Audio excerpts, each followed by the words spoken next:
Kirkko etsii tänään paikkaansa, yrittäkää teki etsiä itselleen paikka mahdollisimman nopeasti, niin päästään tähän ohjelman alkuun. Hyvää huomenta Tampere. Mun nimi on Ville Talola ja olen tänään täällä juontamassa tätä tilaisuutta. Ja kuten huomaatte, olen sonnustautunut kirkkovuoden mukaisiin liturgisiin tekstiileihin. Ihan kunnioituksesta sitä kohtaan, että olemme tässä hienossa Tampereen kaupungissa tänään. Sen verran tästä seminaarin ohjelmasta, että meillä on ohjelman muutos koskien tätä ensimmäistä osiota. Veli-Matti Salminen korvaa meillä Sanna Lehtisen, mutta ihan yhtä hyvää settiä on tulossa. Yleisesti ottaen sellainen periaate, että ensin kuunnellaan esitelmät, me mennään tässä 3 osiossa ja sitten sen jälkeen jää aikaa hyvästi keskustelulle. Mutta jos tulee aivan tulenpalavia välikommentteja, että henki antaa jotakin sanottavaksi just nyt, niin sitten ei mitään muuta kuin nousee seisomaan. Meillä on täällä muutama mikrofoni, jotka kiertää. Mutta yleisesti ottaen ensiksi alustus ja sitten keskustelu. Mennään tämä eka blokki nyt sillä lailla, että se menee ihan suoraan soittoon sinne 11:15. Mulla on ilo ja kunnia pyytää lavalle aloittamaan tätä tilaisuutta Kuopion piispa Jari Jolkkonen, joka on samalla Kirkon tutkimuskeskuksen toimikunnan puheenjohtaja. Tässä roolissa toivotamme hänet lavalle.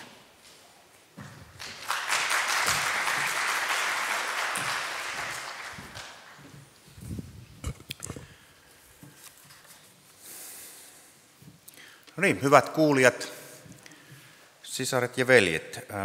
Vaalien tulosten selviäminen merkitsee yksille voittoa, toisille tappiota ja kolmansille suoranaista kuolemaa.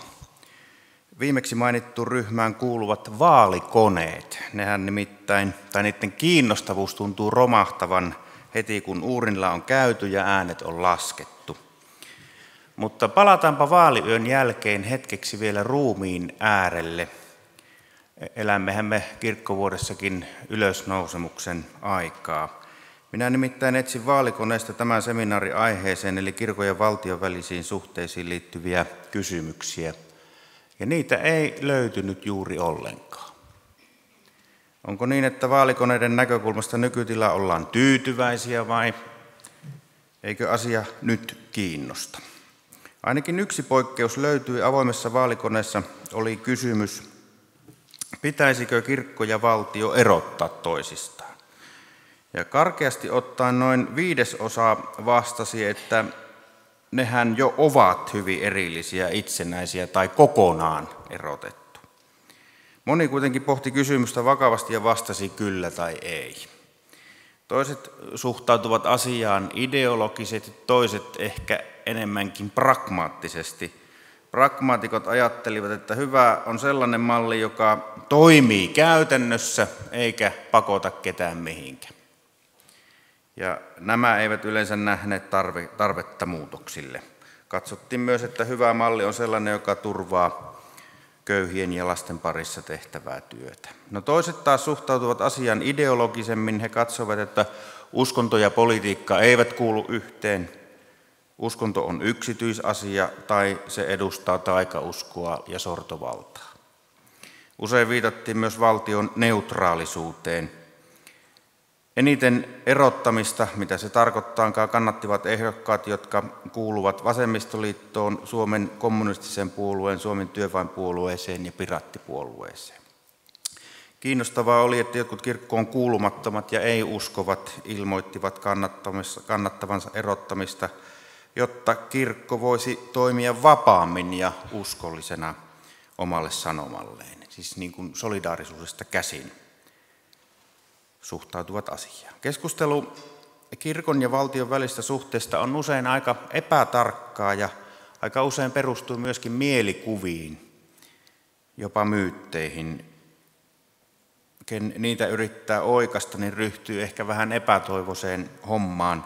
Minä yritän silti hahmotella muutaman historiallisen päämallin ja toivon, että voisin edes jollakin tavalla kirkastaa tätä nykytilaa.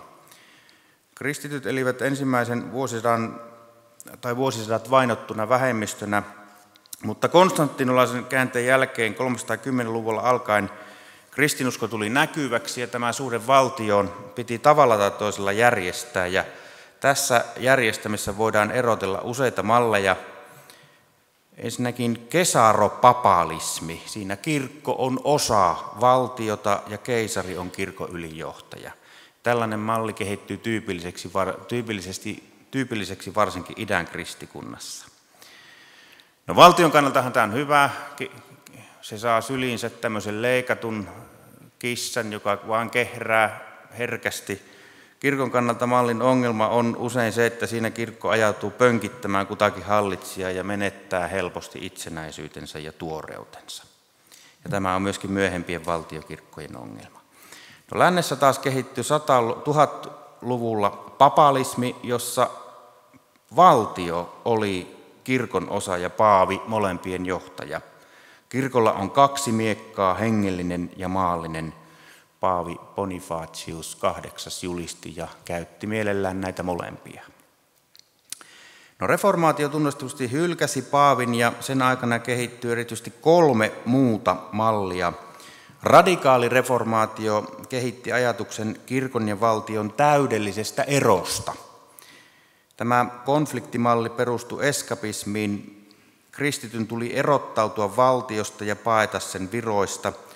Esimerkiksi uudestikastajien vuonna 1527 hyväksymässä tunnustuksessa valtiota pidetään tämmöisenä väkivaltaisena ja antikristillisenä pahana valtana, josta kristityn tuli erottautua säilyttääkseen sielunsa puhtaana ja kätensä viattomana. Myöskin Ranskan ja Neuvostoliiton vallankumouksissa kannatettiin kirkon ja valtion jyrkkää eroa, mutta tällä kertaa taistelevan ateismin lähtökohdista. Historiallisesti valtion ja kirkon täydellistä erottamista koskevien vaatimusten taustalla on usein yhden epäluuloinen tai vihamielinen suhtautuminen toiseen. No, Sveitsin reformaation piirissä erityisesti Jean Calvin kehitti ajatusta kristokratiasta tai jopa kristillistä teokratiasta. Monarkian sijaan hän piti demokratiaa parempana sekä kirkossa että valtiossa, mutta toisaalta korosti, että Kristuksen evankeliumin tuli hallita molempia, sekä kirkkoa että valtiota. Ja tämä oli oikeastaan 1900-luvulla vallitseva ekumeeninen malli, ja esimerkiksi luterilaiset arvostelivat sitä vähemmistöstä käsin ja syyttivät sitä teokraattisista tendensseistä. No, luterilainen reformaatio kehitti sitten regimenttiopin, joka eroaa näistä kaikista. Regimenttioppi korosti yhtäältä valtion ja kirkon itsenäisyyttä, mutta toisaalta piti molempia Jumalan asettamina. Ne ovat ikään kuin 2 itsenäistä raidetta, jotka toisaalta kannattelevat samaa junaa ja ohjaavat sitä samaan suuntaan. Maallisen regimentin eli hallitusvallan välityksellä Jumala pitää huolta ihmisen ajallisesta hyvästä, kun sotilaat suojelevat ja tuomarit jakavat oikeutta. No, hengellisen regimentin välityksellä Jumala huolehtii ihmisen iankaikkisesta hyvästä, kun kirkoissa julistetaan evankeliumia ja vahvistetaan uskoa, toivoa ja rakkautta. Ja tässä mallissa poliittiset johtajat ja tämmöinen terve järjen käyttö saivat hyvin itsenäisen osan. Tunnettu on se Lutherin sutkautus, että parempi on viisas ja jumalaton hallitsija kuin tyhmä ja hurskas. No, Ruotsi-Suomessa Kustaa Vaasa käytti hyväkseen reformaation paavikriittisyyttä ja tätä regimenttioppia sosialisoimalla kirkon omaisuuden ja tekemällä itsestään sen päähän. Ja Suomessa käytännössä ajauduttiin pitkään valtiokirkolliseen tilanteeseen. Oli yksi versio kesaropapalismista. No, Venäjään liitettäessä luterilaisen Suomen, tai kun Venäjä liitti luterilaisen Suomen itsensä 1800-luvun alussa, niin syntyi aika erikoinen tilanne. Venäjän ortodoksi keisari joutui olemaan protestanttisen kirkon pää. Ja molemmille kiusalliseksi kehittynyt tilanne sitten purettiin Schaumanin kirkkolaissa 1869, kun kirkkoa koskeva päätöksenteko siirrettiin keisarilta ja senaatista kirkon omalle toimielimelle, kirkolliskokoukselle. Eli oikeudellisesti kirkko itsenäistyi valtiosta Schaumanin kirkkolaissa ja valtio itsenäistyi kirkosta vuoden 1919 uskonnonvapauslaissa, joka sisälti sekä positiivisen että negatiivisen uskonnonvapauden. No, tämä meille tyypillinen regimenttioppi on paradoksaalinen, mikä on se vahvuus, mutta ehkä myös ongelma. Usein oppi on ymmärretty kapeasti ja väärin niin, että kirkkoa ja valtiota pidetään kokonaan toisistaan omalakisina niin kuin laatikkoina samassa lipastossa. Kirkkohistoriaprofessori Eino Murtorinteen mukaan luterilaisuuden kiusaukseen kuuluu tämmöisen kriittisen etäisyyden häviäminen suhteessa valtioon. Murtorinne kirjoittaa: esivallan kunnioittaminen ja kuuliaisuus sitä kohtaa ovat muodostuneet siinä määrin konkreettiseksi tai korostuneeksi päähyveiksi, että Lutherin tässä yhteydessä korostaman lainsaarnan merkitys on jäänyt väistämättä toisarvoiseen asemaan tai peräti mitätöitynyt.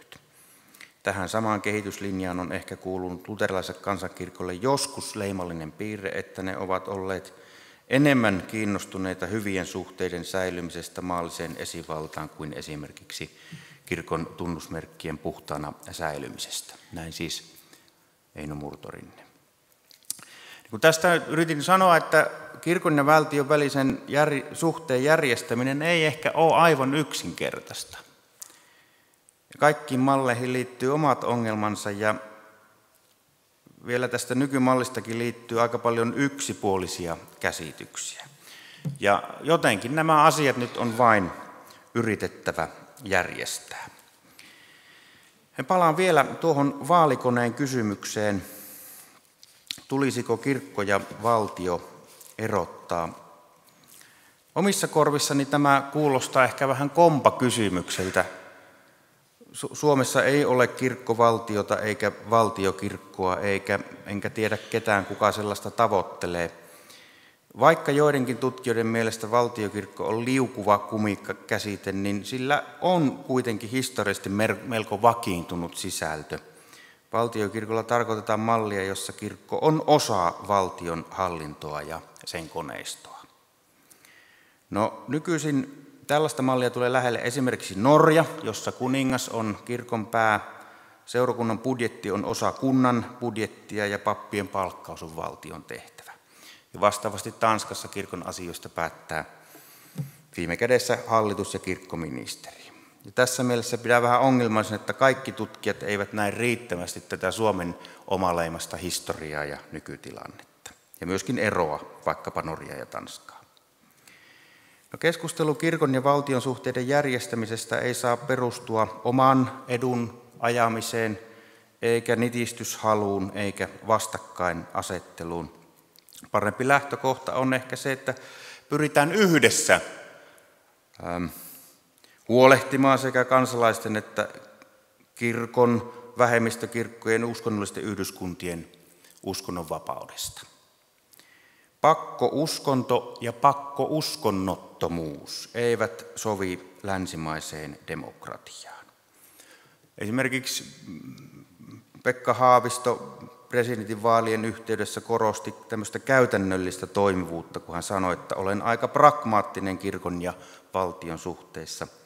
Haavisto toivoo, että kirkon veronkanto-oikeuden kautta se pystyisi huolehtimaan esimerkiksi köyhistä ja kulttuurihistoriallisista keskustoista kirkkorakennuksineen, kirkkopuistoineen ja hautausmaineen.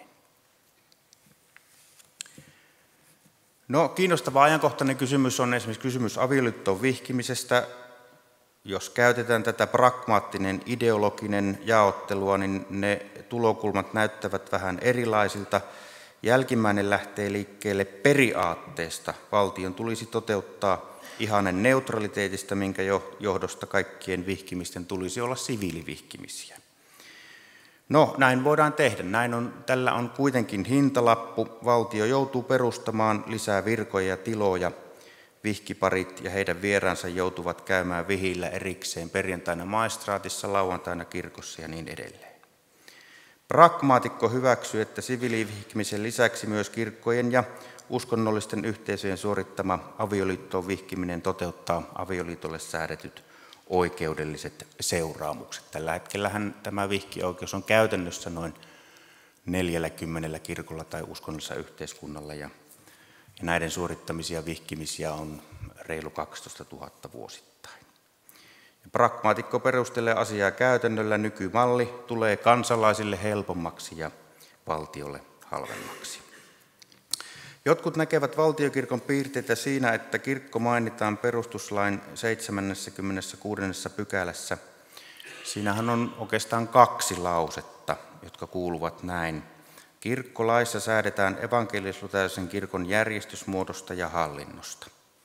Kirkkolain säätämisjärjestyksestä ja kirkkolakia koskevasta aloiteoikeudesta on voimassa, mitä niistä mainitussa laissa erikseen säädetään. No itse en näe näissä 2 lauseessa valtiokirkon syntysanoja. Meillä on laki punaisesta rististä, mutta emme silti sano, että se on valtion punainen risti, vaan kyse on valtion tunnustamasta itsenäisestä yhdistyksestä. Järjestön mainitseminen lainsäädännössä ei rajoita siihen kuulumattomien oikeuksia.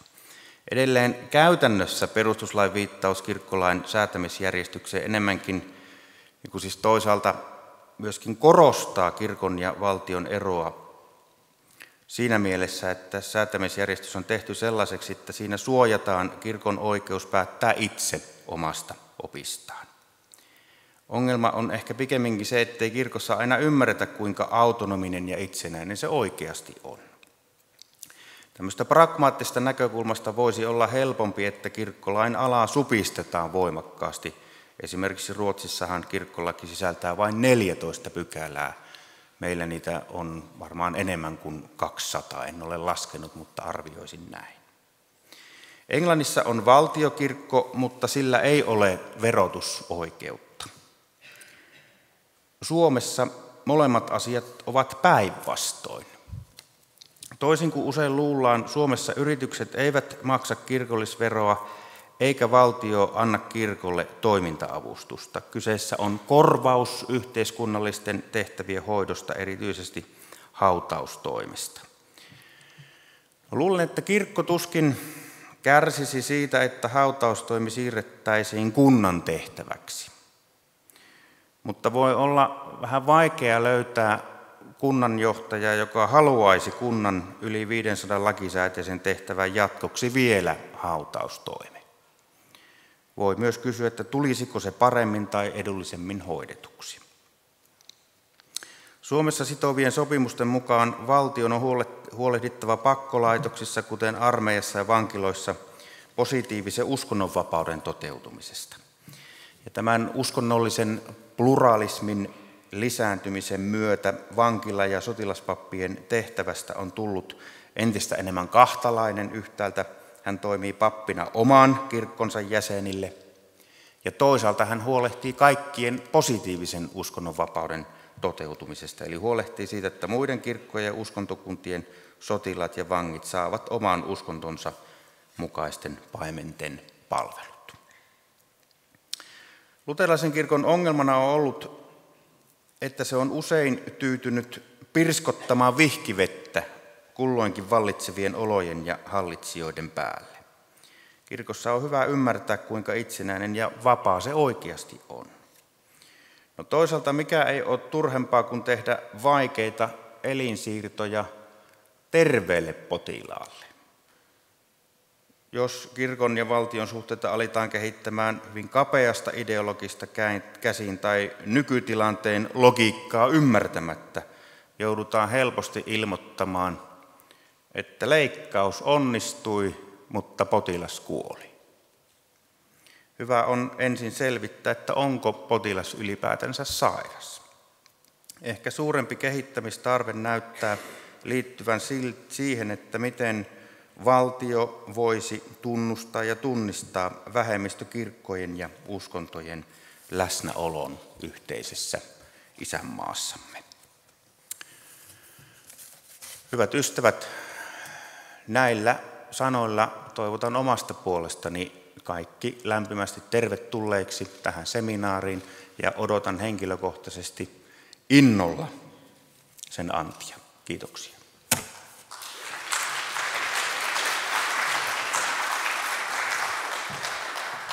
Tulin tähän, että piispa Jari ei pääse täältä pois, nimittäin me alamme kerryttää sitten alustajia ja keskustelijoita tähän lavalle. Kiitoksia Jari puheenvuorosta, joka piirsi tämän päivän keskustelulle aiheelle hienolla tavalla reunat ja rajat. Kimmo Ketola, Kirkon tutkimuskeskuksen johtaja VT, jatkaa tästä.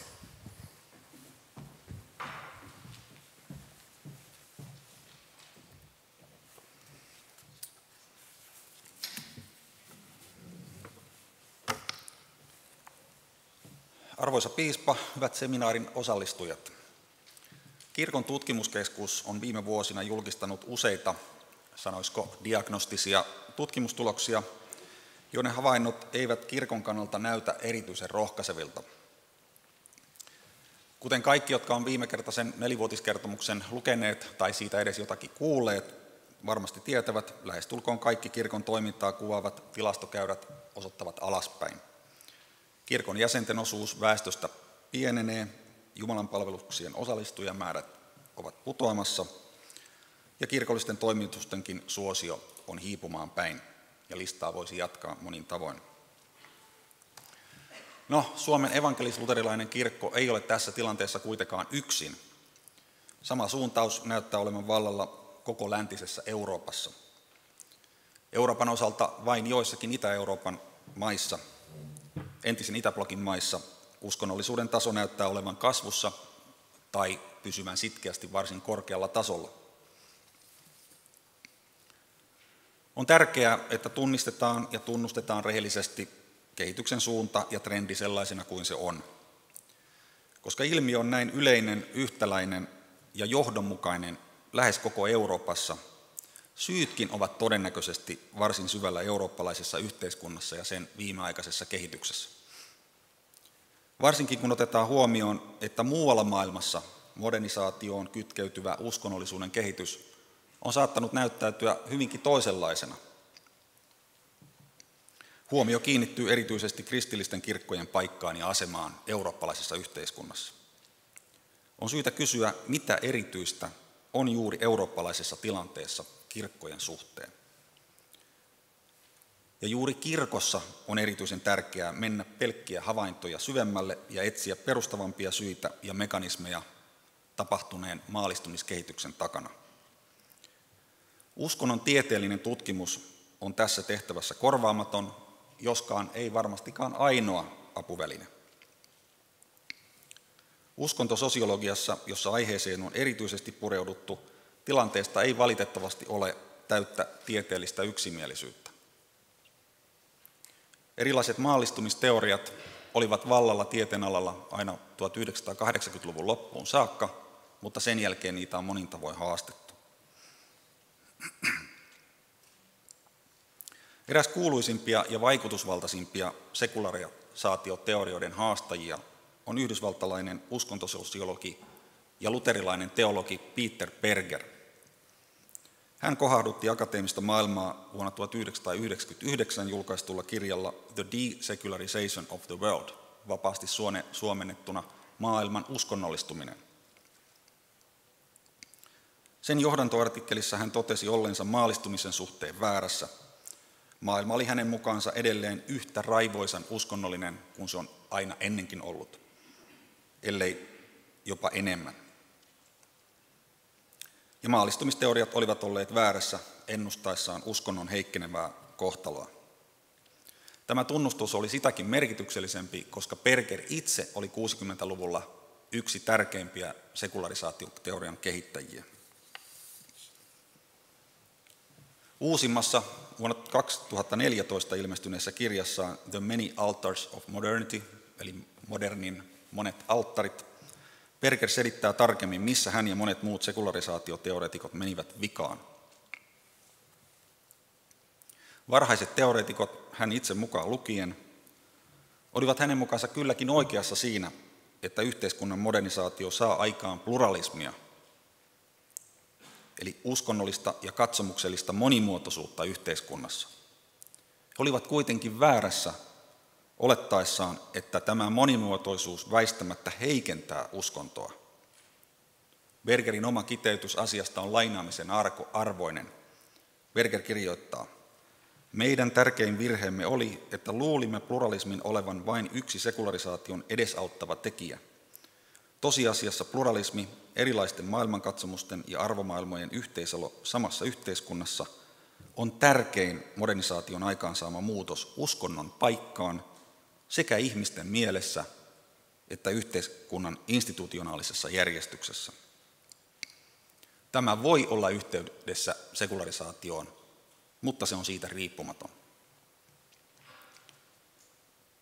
Uskonnollinen ja katsomuksellinen monimuotoisuus on ilmiö, jota Berger siis pitää keskeisimpänä uskonnollisten yhteisöjen paikkaan ihmisten elämässä määrittävänä tekijänä modernina aikana.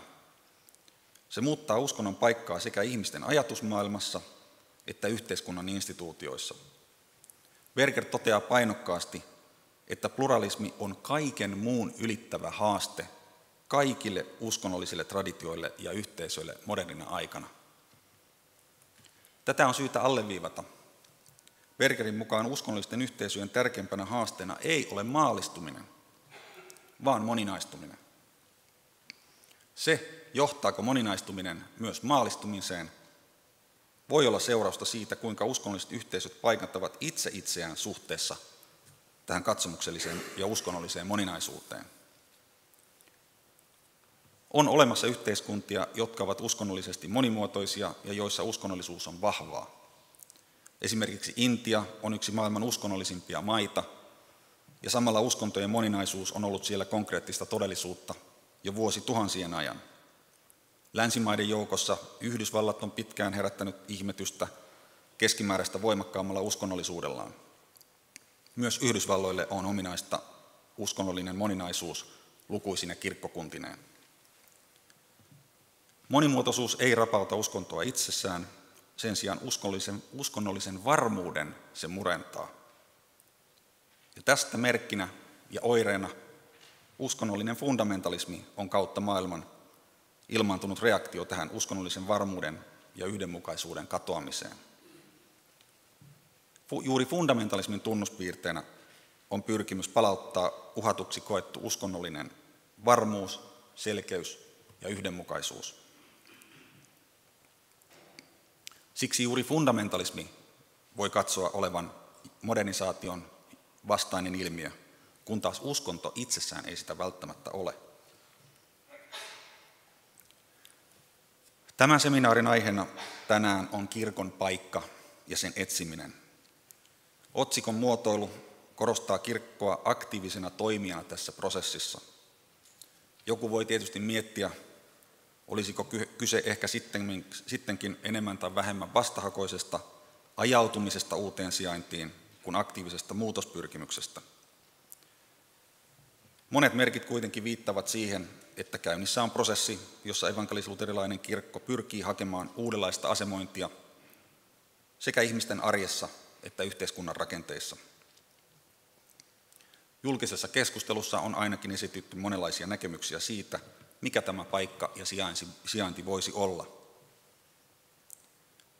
Lisäksi esimerkiksi viime syksynä julkaistussa kirkon tulevaisuusselonteossa kirkkona monikulttuurisessa yhteiskunnassa näkyy vahva pyrkimys etsiä teologisia perusteita ja näkökulmia siihen, mitä kirkolle merkitsee toimia uudenlaisessa tilanteessa, jolle on luonteenomaista yhä suurempi katsomuksellinen moninaisuus. Tässä seminaarissa tarkastelun keskiössä ei ole teologia, vaan erityisesti yhteiskunnan instituutiot ja rakenteet. Seminaarin ensimmäisessä osiossa pureudutaan tältä kannalta perustavaan kysymykseen kirkon ja valtion suhteiden järjestämisestä. Bergerin mukaan uskonnollinen ja katsomuksellinen pluralismi synnyttää kaksi erillistä poliittista ja yhteiskunnallista haastetta. Ensimmäinen haaste on se, että valtion pitää määritellä uudelleen suhteensa uskontoon, ja eurooppalaisissa yhteiskunnissa tämä yleensä tarkoittaa suhteen määrittämistä perinteisiin enemmistökirkkoihin. Aiheen ajankohtaisuudesta kertoo, että viimeksi kuluneen vuosikymmenen aikana Euroopan unioni on rahoittanut lukuisia tutkimushankkeita, joiden tarkoituksena on ollut tutkia uskonnon ja valtion suhteita sekä uskonnollista moninaisuutta Euroopassa. Toinen, hivenen edellisestä poikkeava haaste muodostuu siitä, kuinka valtion tulisi säädellä ja hallita uskontojen ja katsomusten keskinäisiä suhteita. Tutkimuskentällä vallitsee tällä hetkellä varsin vilkas keskustelu myös siitä, kuinka valtiot pyrkivät säätelemään ja hallinnoimaan maahanmuuttajien uskonnollisia yhteisöjä ja erityisesti islamilaisten yhteisöjen toimintaa yhteiskunnassa. Seminaarin toisessa osiossa tarkastellaan kirkon yhteiskunnallista palveluroolia ja sen kautta muodostuvia rajapintoja julkisen, yksityisen ja kolmannen sektorin toimijoihin. Viimeisten vuosikymmenien aikana kasvaneen julkisten palvelujen ulkoistamisen myötä järjestöjen ja yritysten merkitys hyvinvointipalveluissa on kasvanut merkittävästi. Tämä kehitys on tarkoittanut myös uskonnollisten yhteisöjen mahdollisesti kasvavaa roolia hyvinvointipalvelujen tarjoajana. Tapahtunut kehitys ei kuitenkaan ole kirkon kannalta täysin ongelmaton, sillä kirkon yhteisöllinen perusolemus on jännitteessä palvelutuotannon kentällä lisääntyvän markkinahenkisen kilpailun kanssa. Uudelle, entistä kilpailummalle kentälle siirtyessään kirkon palvelujen käyttäjä mieltää itsensä todennäköisemmin asiakkaaksi kuin yhteisön jäseneksi.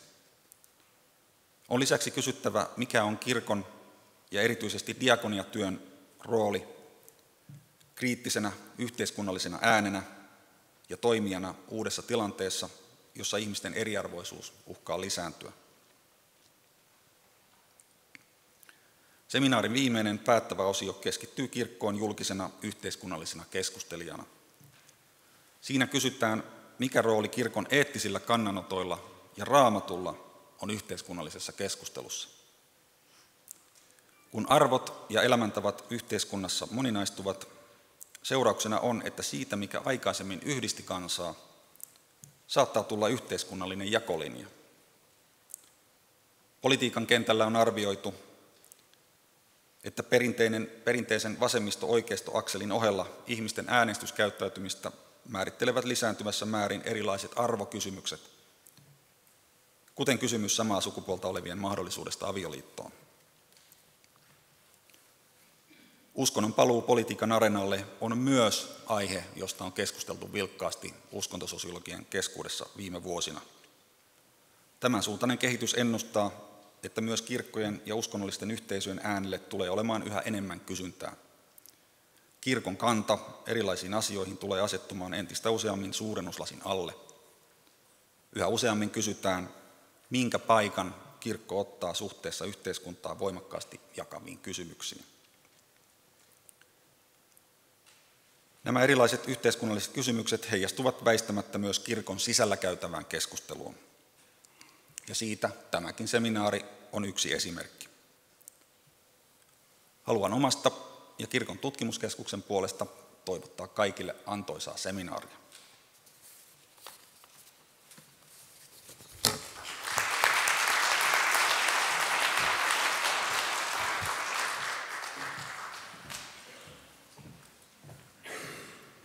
No niin, nyt on peli ikään kuin avattu. Tässä on joku piirretty tälle päivälle kuviot valmiiksi. Mä esittelen 2 seuraavaa alustaa tähän nyt samaan syssyyn. Veli-Matti Salminen on täällä. Kirkon tutkimuskeskuksen tutkija, yhteiskuntatieteiden tohtori, väitellyt sosiaalista verkostosta ja paikallisuudesta omassa väitöskirjassaan. Nyt esitellään sitä, miten kirkon julkiseen näkymiseen ja yhteiskunnalliseen asemaan suhtaudutaan niin kirkon jäsenten kuin ylipäätään kaikkien suomalaisten keskuudessa. Veli-Matin jälkeen puhujapöntön valtaa Leena Sorsa, teologian tohtori kirkkohistorian alueelta, tutkinut väitöskirjassaan, luultaan täältä, uskonnonvapauden tulkintaa kirkossa sekä kirkon ja valtion valtion suhteiden kehitystä Suomessa. Jotakin tähän suuntaan kaikki. Korjaa, jos se menee toiseen. Helmikuussa sä oot julkaissut tutkimuksen kirkon ja valtion suhteiden tulevaisuudesta. Ja siihen pohjautuu sitten Leenan esitys. Mutta Veli-Matti Salminen, ole hyvä.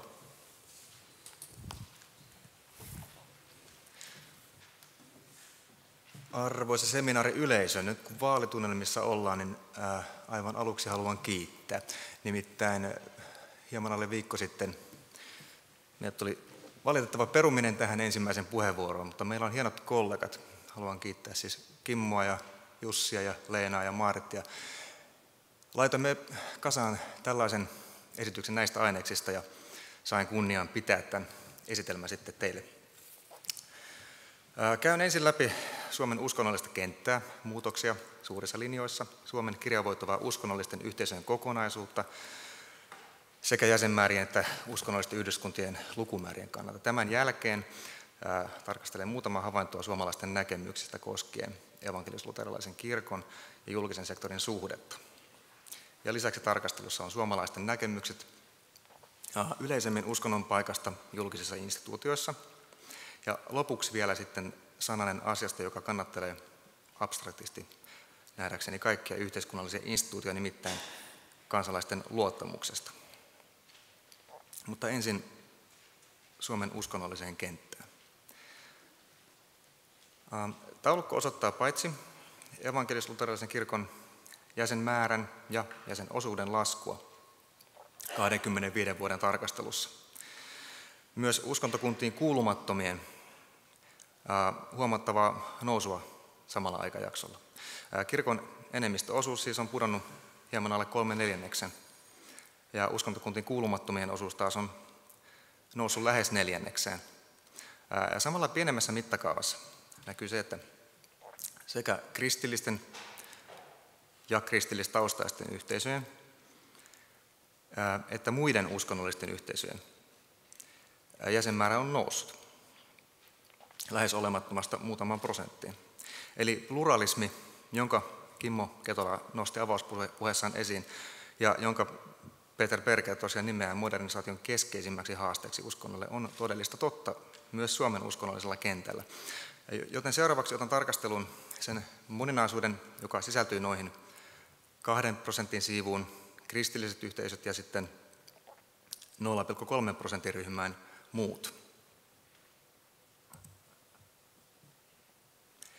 Eli vasemmalla taulukossa nähdään viime vuoden vaihteessa päivitetty lukema tai päivitetyt lukemat kristillisten ja kristillistaustaisten yhteisöjen, eli mukaan luetaan tässä myös Jehovan todistajat ja mormonikirkko, jäsenmäärät.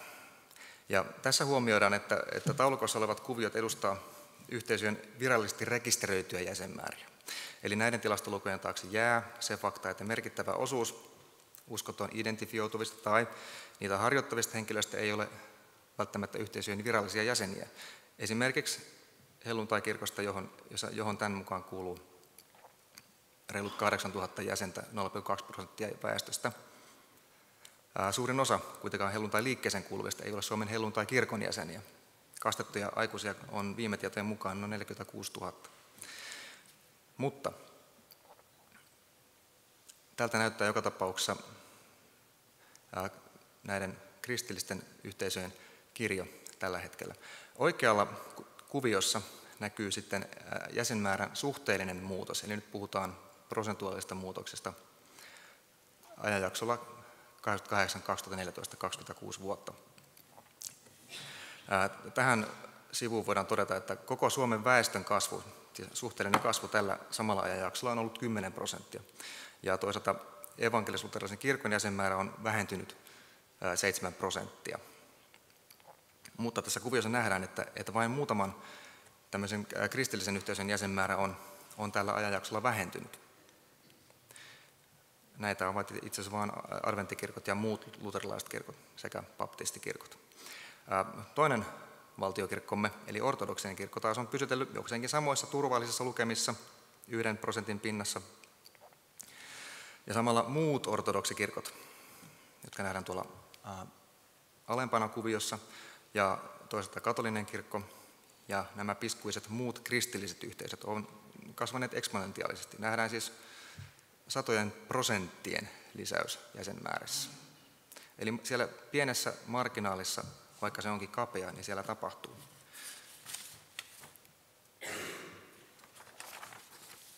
Mitä sitten mahtuu alle prosentin osuuteen muita uskonnollisia yhteisöjä? Tietenkin maailman nopeimmin kasvava uskonto eli islam. Amerikkalaisen Pew Research Center ennusteen mukaan vuoteen 2050 mennessä maailman väestöstä on kristittyjä 32% ja lähes yhtä suuri osuus, noin 30%, tulisi olemaan muslimeja. Suomeen sama tutkimuslaitos ennustaa noin 70% osuutta kristityille ja 3% osuutta muslimeille. Eli islamin kasvu toteutuu meillä täysin eri mittakaavassa, mutta se on ilmeinen. Ja sitä osoittaa myös tämä islamilaisten yhdyskuntien jäsenmäärän suhteellinen muutos tuossa oikeanpuoleisessa kuvaajassa. Vahvassa kasvussa ovat myös buddhalaiset ja muut uskonnolliset yhteisöt. Tähän muihin uskonnollisiin joukkoon mahtuu näitä uskonnollisen kentän uusia tulokkaita tai uusvanhoja, vaikkapa uuspakanallisia tulokkaita, joista vuosittain muutamat täyttää uskonnollisen yhdyskunnan kriteerit hyväksytysti. No, tässä on jälleen huomattava tilastojen taakse jäävät rekisteröimättömät uskonnonharjoittajat. Eli muslimitaustaisia maahanmuuttajia arvioidaan olevan nykyisin noin 60 000. Läheskään kaikki heistä eivät kuulu siis islamilaisiin yhdyskuntiin. Osa uskonnollista pluralismia ovat uskontokuntiin kuulumattomat, joita Suomessa on se 23% väestöstä. Ja totta kai heihin lukeutuu paljon uskonnollisesti aktiivisia, mutta ei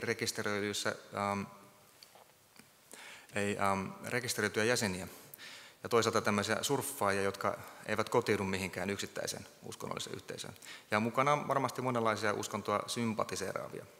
Mutta lisäksi joukkoon kuuluu tietenkin merkittävä määrä puhtaasti uskonnottomia. Pieni osa heistä kuuluu vaikkapa vapaa-ajattelijoihin, mutta suurempi osa on ihan vapaasti uskonnottomia. Uskonnottomien osuus myöskin Pew Research Centerin mukaan on nousemassa Suomessa 23% vuoteen 2050 mennessä. Tässä vielä nähdään uskonnollisten yhdyskuntien pois lukien luterilaiset ja ortodoksit jäsenkehitys 10 viime vuoden aikana, eli trendi on lievästi nouseva koko ajan, kun katsotaan jäsenmääriä.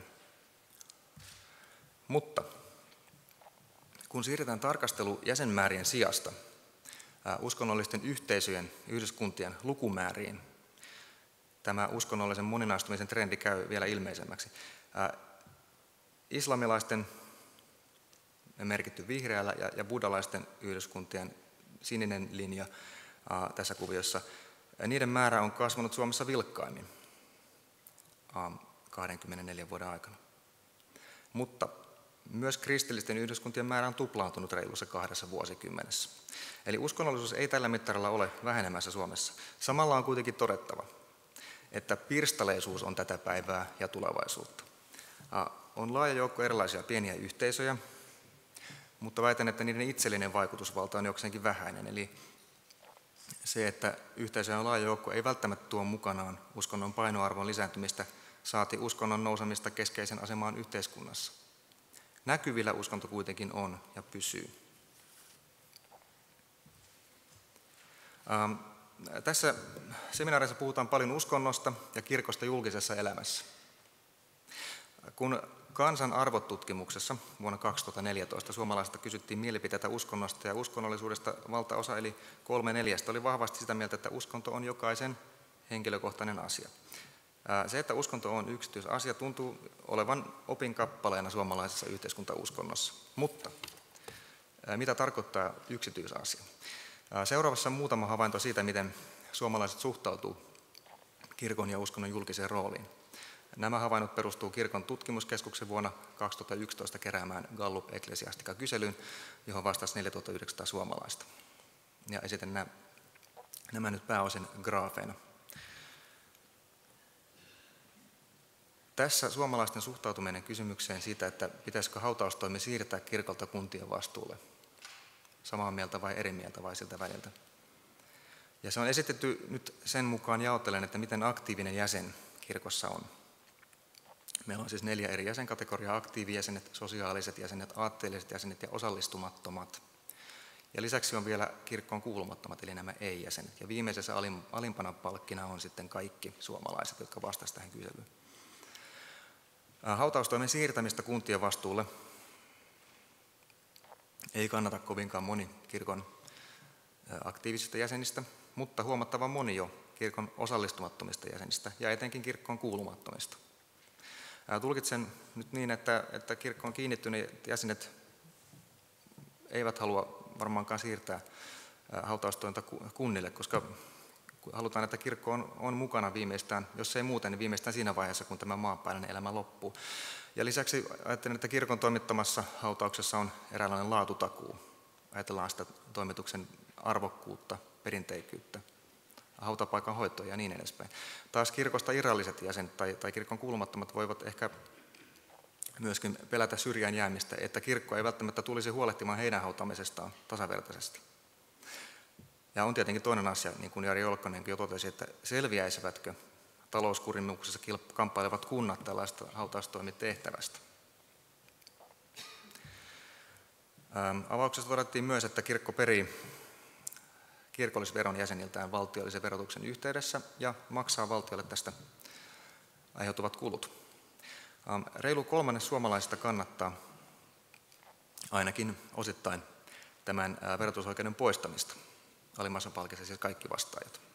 Ja palkit osoittaa nyt henkilöt, jotka on täysin tai osittain samaa mieltä väittämän kanssa, että kirkolta tulisi poistaa verotusoikeus. Kirkon verotusoikeuden poistamista kannattavat nuoremmat, kirkkoon kuulumattomat tai sitä irralliseksi itsensä kokevat.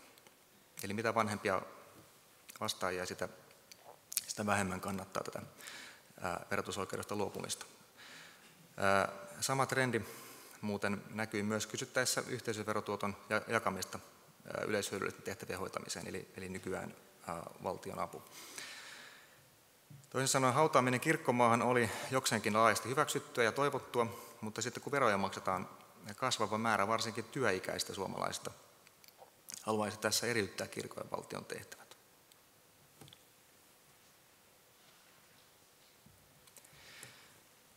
Seuraavaksi tarkastelen 2 julkista instituutiota, koulua ja eduskuntaa, ja suomalaisten näkemyksiä siitä, että mikä uskonnon paikka niissä on.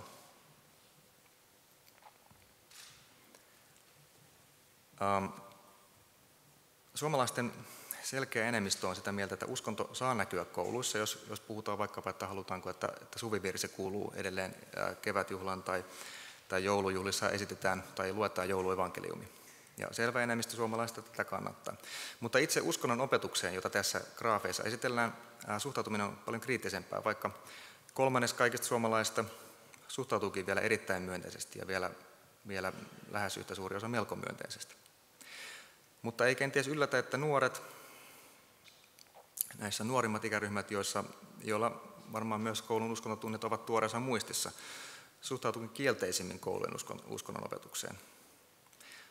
Ja kirkkosuhde on tässä myöskin merkittävä taustatekijä, eli tässä nämä osallistumattomat ja myöskin aatteelliset, siis erittäin harvoin osallistuvat kirkon jäsenet eivät kannata lainkaan yhtä yksiselitteisesti uskonnon opetusta kuin vaikkapa aktiivisemmat kirkon jäsenet.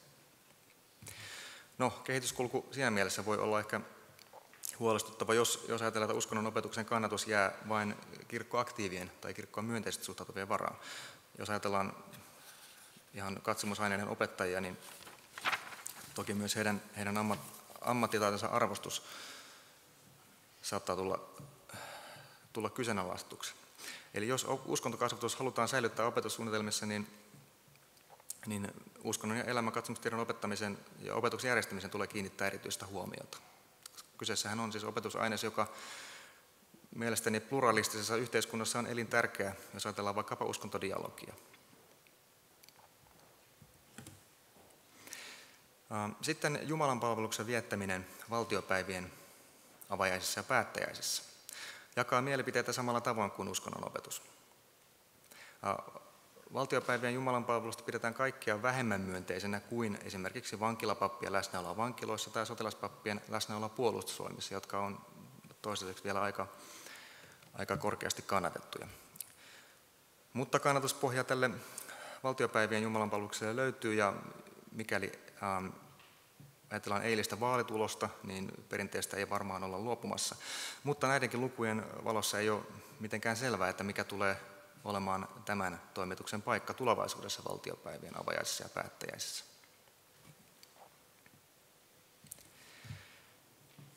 Joo. Palaan nyt sitten vielä kerran eilisiin eduskuntavaaleihin. Kun puolueen johtajilta tiedusteltiin hallitusneuvotteluista, millä perusteella niitä tehdään, niin hallitustunnustelija Juha Sipilä ja häntä peisaten lopulta kaikki suurimpien puolueiden puheenjohtajat totesivat, että tärkeintä on puolueiden keskinäinen luottamus ja sitten katsotaan ohjelmaa. Joten puhutaan muutama asia vielä luottamuksesta.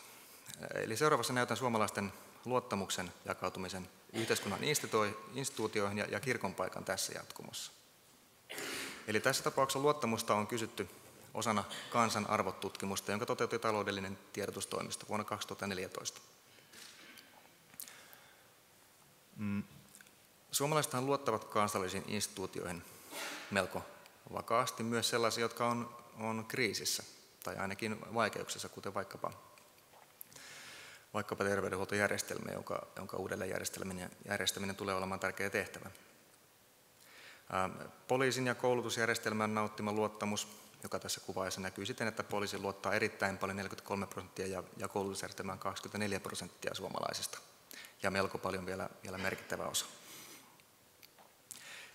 Niiden nauttima luottamus on varmaan eräällä tavalla suomalaisten kuuliaisuuden ja sivistyksen arvoindikaattoreita. Kirkko on tässä mittauksessa hieman alempana. Eli 6% luottaa erittäin paljon, 37% melko paljon. On tietenkin oma kysymyksensä, mihin luotetaan, kun luotetaan instituutioon. Monellehan se voi henkilöityä vaikka työntekijöihin tai niihin toimijoihin, jotka oikeasti edustaa sitä tiettyä instituutiota. European Value Study mittasi vuonna 2009 luottamusta eri instituutioiden kykyyn vastata erilaisiin ongelmiin. Ja suomalaiset luottivat tuolloin erityisesti kirkon kykyyn antaa päteviä vastauksia hengellisiin tarpeisiin. Eli yli puolet luotti tähän. Ja tämän jälkeen tuli vastaukset moraalisiin ongelmiin. 33% suomalaisista luotti, että kirkko siihen kykenee. Perhe-elämän ongelmiin 29% ja tämän päivän sosiaalisiin ongelmiin 19%. No, mittaustavan erittäminen tietysti on kirkon kohdalla vähän ongelmallista, koska hengellisiin tarpeisiin, joihin yli puolet suomalaista luottaa kirkon voivan vastata, hengellisiin tarpeisiin voi sisältyä ja mennä limittäin esimerkiksi vaikkapa perhe-elämän ongelmia tai sosiaalisia yhteiskunnallisia ongelmia, jolloin kirkko on usein myös avainasemassa ratkaisujen tarjoajana.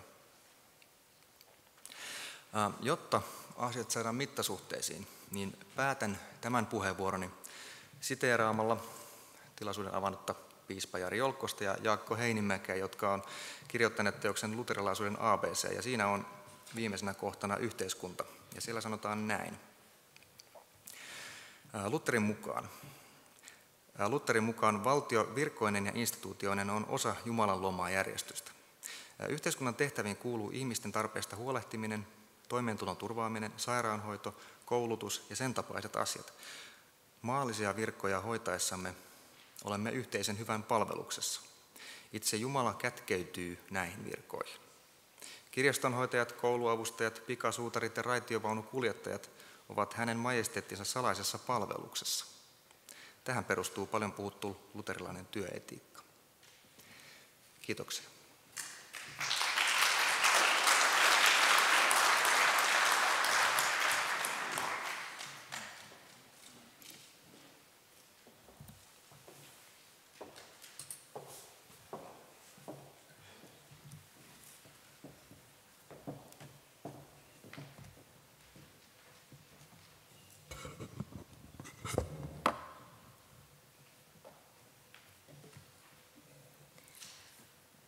Hyvät kuulijat, kuten jo monesti mainittu ja kaikki tiedämme, me valitsimme eilen uudet kansanedustajat. He ovat vastuussa yhteiskunnan lainsäädännön uudistamisesta seuraavien 4 vuoden ajan. Tänä vuonna ovat aloittaneet työnsä myös vaaleilla valitut seurakuntien päättäjät. Sekä kirkon päättäjiä että eduskuntaa haastaa viimeisten vuosien aikana kiihtynyt yhteiskunnallinen muutos. Kirkon elämä ja oppi on rakentunut historiassaan usein pysyvyydelle ja muuttumattomuudelle. Samalla erityisesti luterilaisuudessa on ollut keskeistä jatkuva uudistuminen. Sanonta Ecclesia semper reformanda est, eli kirkon on aina uudistuttava, on merkinnyt luterilaiselle kirkolle uudistamista ja uudistumista palaamalla ytimeen, eli kirkon tehtävän ja sanoman kirkastumiseen. Uudistaminen onkin oikeastaan ajan kuluessa kerääntyneen tarpeettoman poistamista ja olennaisen kirkastamista. Kirkon ja valtion suhde on järjestely, joka on rakennettu kulloiseenkin yhteiskuntaan soveltuvaksi. Yhteiskunnan ja kirkollisen elämän muuttuessa on suorastaan toivottavaa, että myös kirkon valtiosuhde on muutoksen alainen. Nähdäkseni me elämme aikoja, jossa tämä tarve on tullut yhä ilmeisemmäksi. Minä otan tässä puheenvuorossani esiin 4 asiaa kirkon ja valtion suhteista. Ensin kuvaan kirkon valtiosuhteen nykytilaa, toiseksi kuvaan suhteen muutospaineita, kolmanneksi pohdin yhdenvertaisuutta ja 4. hahmottelen kirkon valtiosuhteen uutta suuntaa.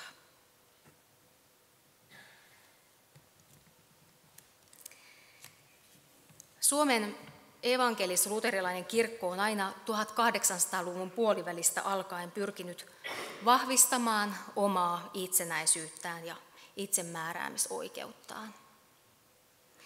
Suomessa valtio on ollut tunnustuksellisesti puolueeton vuodesta 1919 lähtien. Niinpä kirkko on hallinnollisesti, taloudellisesti ja päätöksenteossaan käytännössä hyvin itsenäinen. Nämä asiat perustelevat sitä, että kirkko ei tänä päivänä ole tämmöinen valtiokirkko. On kuitenkin arvioitu myös toisin. Valtiokirkollisuuden puolesta puhuvat luterilaisen kirkon erityinen lainsäädännöllinen asema, jossa eduskunta hyväksyy kirkkolain ja josta rakentuu kirkon julkisoikeudellinen asema. Ja toiseksi kirkon taloudellista asemaa verotusoikeuksineen on pidetty valtiokirkollisuuden piirteenä. Kirkko siis maksaa valtiolle jäsenmaksujen keräämisestä verotuksen yhteydessä aiheutuvat kulut. Mutta on kysyttävä, miksi tätä verotusoikeutta ei ole annettu esimerkiksi kaikille uskonnollisille yhteisöille, vaan pelkästään 2 kirkolle. Lisäksi valtiokirkollisuuden piirteinä on mainittu ennemminkin eräät yhteiskuntauskonnollisuudesta kertovat asiat.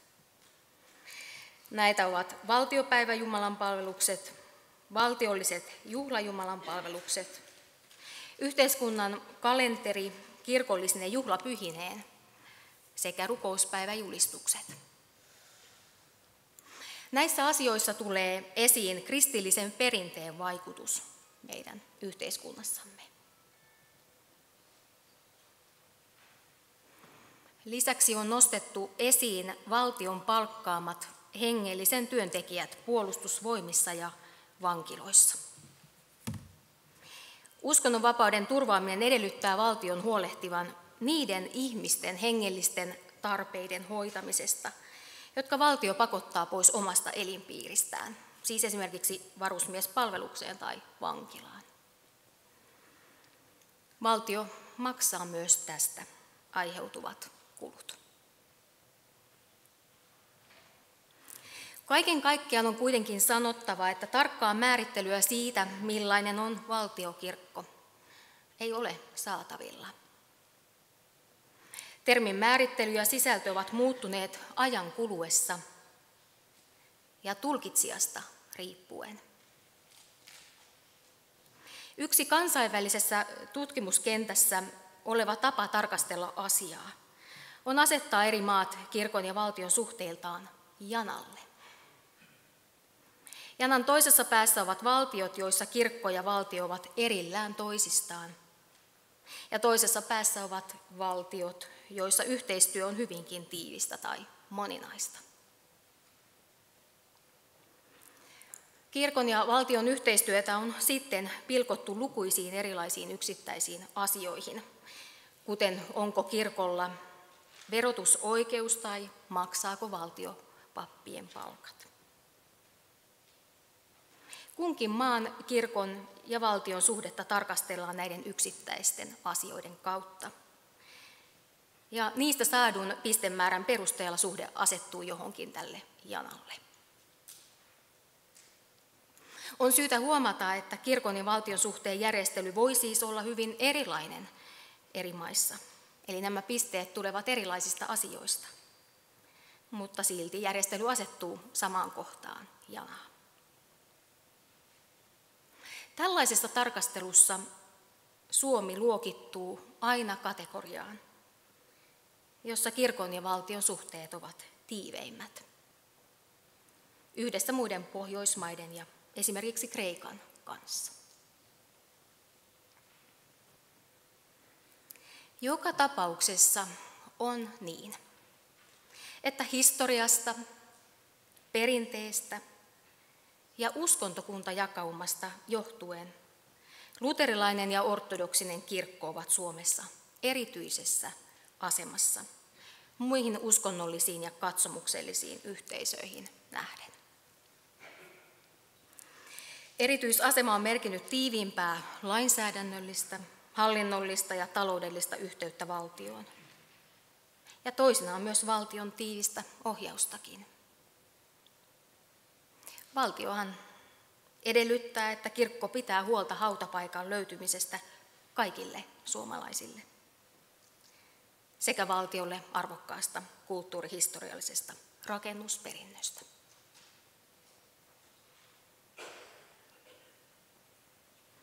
Parhaillaan on nähtävissä monia asioita, jotka aiheuttavat muutospaineita kirkon ja valtion suhteisiin. Ensimmäinen tekijä on jo monesti mainittu yhteiskunnan muuttuminen moniarvoiseksi ja moniuskontoiseksi. Meillä on paljon pieniä uskonnollisia yhteisöjä, niiden määrä on kasvussa. Kirkon jäsenmäärä taas on laskenut. Osa kirkon jäsenyydestä irrottautuneista ihmisistä löytää hengellisen kodin muista uskonnollisista yhteisöistä, mutta valtaosa jää kaikkien uskonnollisten yhteisöjen ulkopuolelle. Toinen muutospaineiden tekijä on ihmis- ja perusoikeuksien tulkinta. Ihmisoikeuksien pohjalta on korostunut näkemys, että uskonnollisten ja katsomuksellisten yhteisöjen ja sitä myöden niiden jäsenten yhdenvertaisuuden ja uskonnonvapauden toteutuminen edellyttää valtiolta yhteisöjen tasavertaista kohtelua. Kolmanneksi, erityisesti nuorempien ikäryhmien keskuudessa toive kirkon valtiosuhteen ja julkisen aseman muuttamiselle on varsin voimakastakin. Nykyisen valtiosuhteen säilyttämistä kannattaa erityisesti vanhempi väestö. Mutta on siis odotettavissa, että vaatimukset kirkon ja valtion suhteen muutoksesta ovat tulevaisuudessa voimistumassa.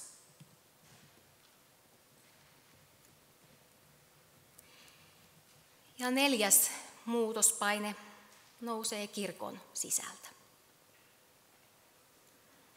Luterilaisuudessa on ajatus hengellisen ja maallisen hallintavallan erillisyydestä. Opin mukaan kirkon ja valtion välillä on niiden erilaisten tehtävien johdosta syytä olla selkeä ero, etteivät ne joudu toistensa talutusnuoraan. Ja niinpä kirkon sisällä on toistuvasti keskusteltu siitä, onko kirkko liian lähellä vai liian kaukana valtiosta. Kirkon itsenäisyys, valta päättää omat asiansa ja tarvittaessa rohkeus asettua jopa valtion vastavoimaksi ovat olleet kirkolle tärkeitä asioita. Yhteiskunnallisen muutoksen nopeutuminen nostaa esiin kysymyksen, pitääkö kirkon seurata valtion linjoja. Tämä pohdinta näkyy esimerkiksi avioliittolain tulkinnassa.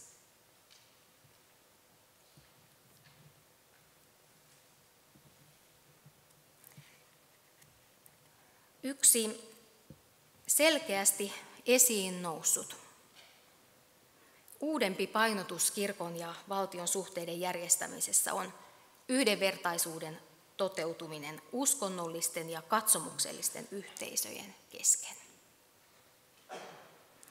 Tämä on herättänyt Euroopassa voimistuvaa kiinnostusta ja vaatimusta. Uskonnollisten ja katsomuksellisten yhteisöjen yhdenvertaisuus, tasapuolinen kohtelu sekä syrjimättömyyden turvaaminen pohjautuvat ihmisoikeuksien tulkintaan. Euroopan unionissa on linjattu, että historiallisen ja kulttuurisen vaikutuksen perusteella jäsenvaltion on mahdollista antaa erityinen asema jollekin kirkolle. Tämän ohessa tulee kuitenkin turvata muiden yhteisöjen ja niiden jäsenten uskonnonvapaus ja yhdenvertaisuus. Tämän tasapuolisen kohteluvaatimuksen tarkoituksena on turvata ihmisten keskinäinen yhdenvertaisuus ja kaikkien ihmisoikeudet heidän uskonnollisesta tai katsomuksellisesta näkemyksestään riippumatta.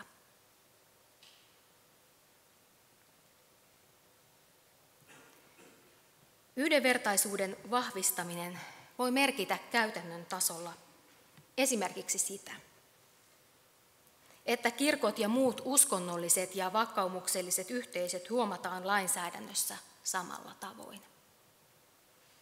Niiden rakennusten kulttuurihistoriallista säilyttämistä tuetaan samalla tavoin. Niille tarjotaan yhdenvertainen mahdollisuus jäsenmaksujen keräämiseen verotuksen yhteydessä. Niiden toimintaa tuetaan samoin periaattein. Ja niiden olemassaolo huomataan julkisen vallan taholta yhdenvertaisesti, esimerkiksi kansallisen juhlaperinteen yhteydessä. Toisaalta on muistettava, etteivät kaikki yhteisöt edes toivo yhteyttä julkisen vallan kanssa, esimerkiksi opistaan johtuen. Tätäkin on syytä kunnioittaa.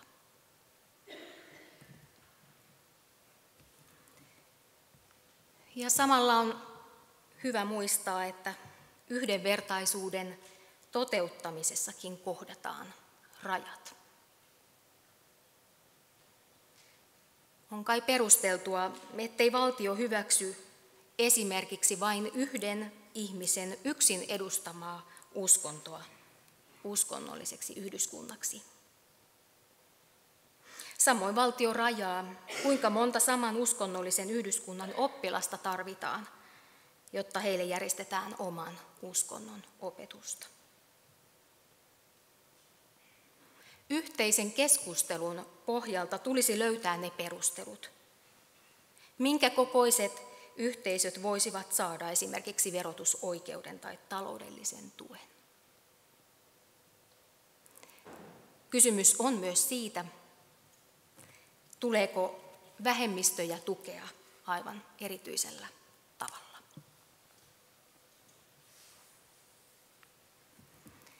Yhdenvertaisuus lainsäädännössä ja taloudellisessa kohtelussa on mielestäni keskeinen uudistusta kaipaava asia valtion uskontopolitiikassa.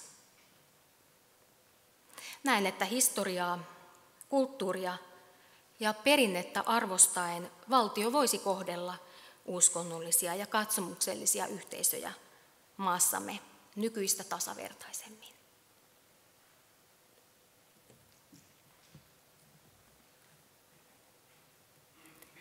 No millainen voisi sitten olla tulevaisuudessa kirkon ja valtion suhde?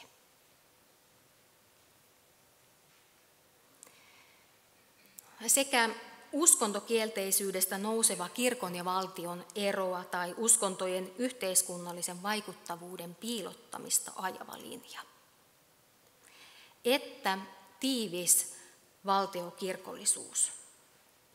Ne molemmat on havaittu ongelmallisiksi yhdenvertaisuuden ja uskonnollisen moninaisuuden näkökulmista. Nämä mallit molemmat asettavat jonkin näkemyksen toisten yläpuolelle.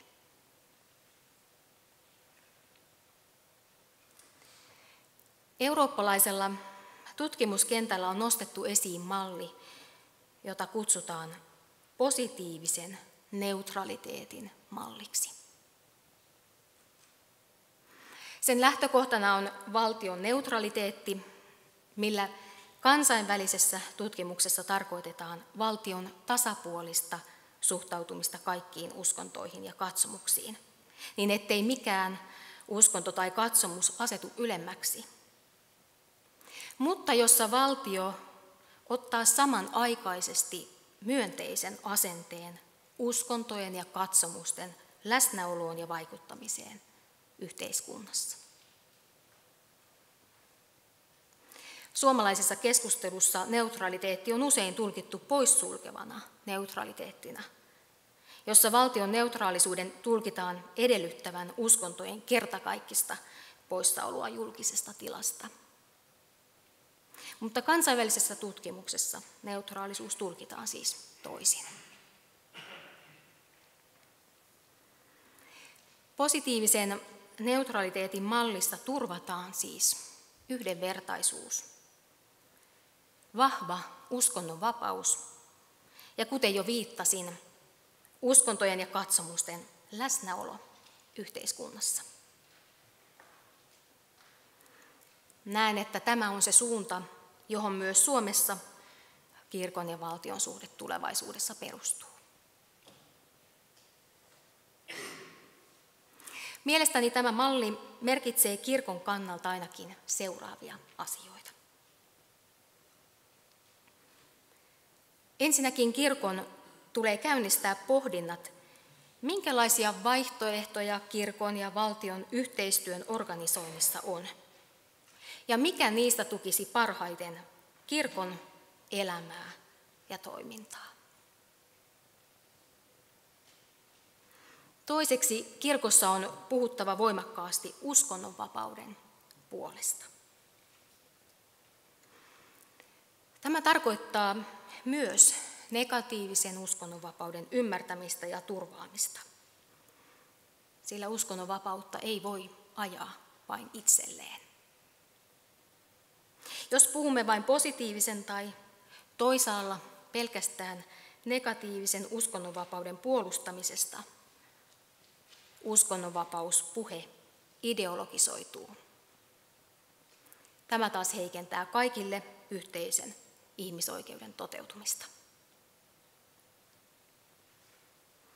Kolmanneksi, kirkon on puhuttava voimakkaasti sen puolesta, että suomalaisessa yhteiskunnassa ei siirretä syrjään uskonnollista elämää tai tapakulttuuria. Valtion tulee suhtautua tasapuolisesti eri uskontoihin ja katsomuksiin, ja samalla sen tulee osoittaa myönteistä suhtautumista uskontojen ja katsomusten läsnäoloon.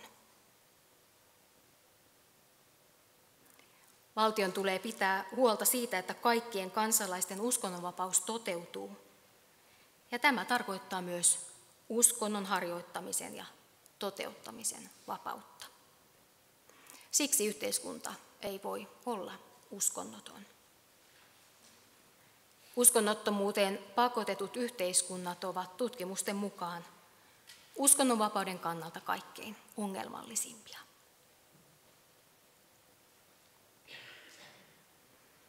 Neljänneksi, uskonnollisten ja katsomuksellisten yhteisöjen yhdenvertaista lainsäädännöllistä ja taloudellista asemaa on tuettava. Suuren enemmistökirkon maassa on pidettävä erityistä huolta vähemmistöjen asemasta ja oikeuksista. Tämä tukee myös enemmistökirkon jäsenten oikeuksia. Ja 5. Kirkon tehtävänä on edistää vuoropuhelua uskonnollisten ja katsomuksellisten yhteisöjen sekä valtion kesken. Uskonnolliset toimijat ovat keskeisessä asemassa esimerkiksi maahanmuuttoon ja yhteiskuntaan integroitumiseen liittyvissä kysymyksissä sekä rakentamassa maan uskontorauhaa. On puhuttava rohkeasti siitä, että valtio voi tukea taloudellisesti myös uskonnollista toimintaa, ainakin silloin kun se katsotaan tukevan kansalaisten hyvinvointia ja yhteiskunnallista elämää.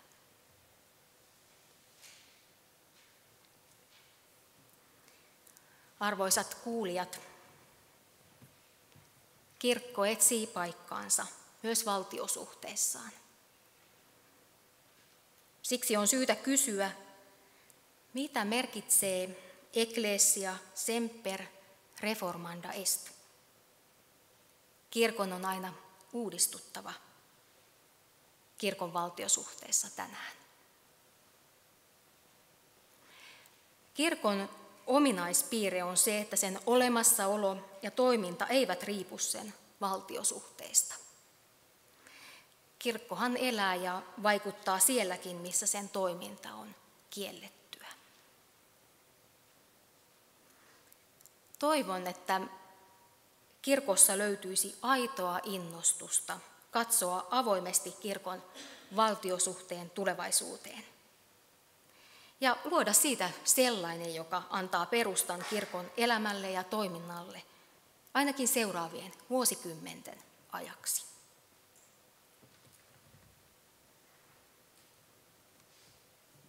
Muutosten edessä on joskus pelottavaa olla. Itse näen tämänhetkisen tilanteen hyvin myönteisenä mahdollisuutena. Jotta myönteinen ajattelu voisi tarttua, luen teille lopuksi Johanna ja Juha Tanskan kirjan rohkaisevan ajatuksen.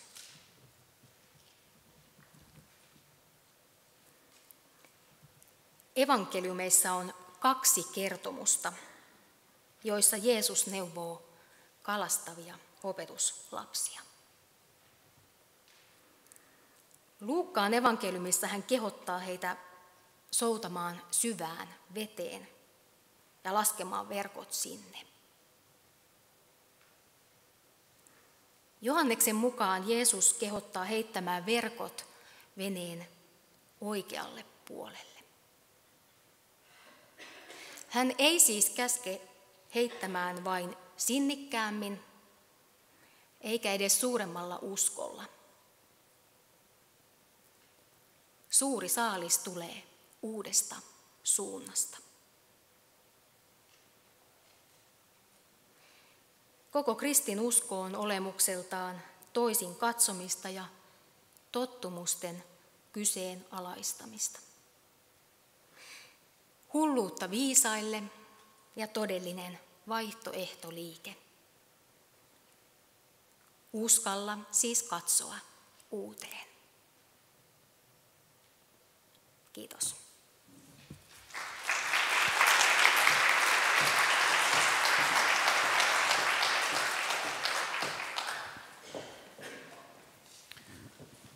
Kiitos.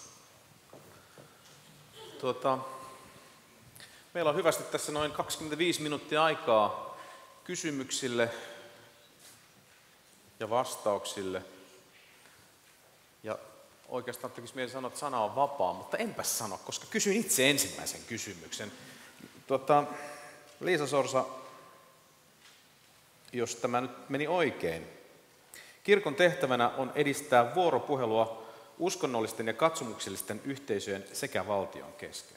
Jari Jolkkonen, näetkö sä asian niin, että kirkolla kokonsa vuoksi on tällainen erityinen tehtävä tässä yhteiskunnassa, että se esimerkiksi omasta hyvästään, omasta menestyksestään, omasta näkymisestään mahdollisesti tinkien fasilitoi uskontodialogia, antaa tilaa toisille perinteille ja näkee arvokkaaksi uskonnosta ja uskonnollisesta vakaumuksesta puhumisen ja sen puolesta puhumisen ohi esimerkiksi kristillisen perinteen.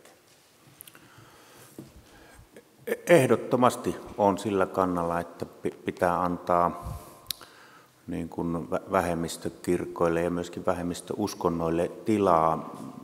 Pitää konkretisoida sitä. Mä otan ehkä nyt pari esimerkkiä.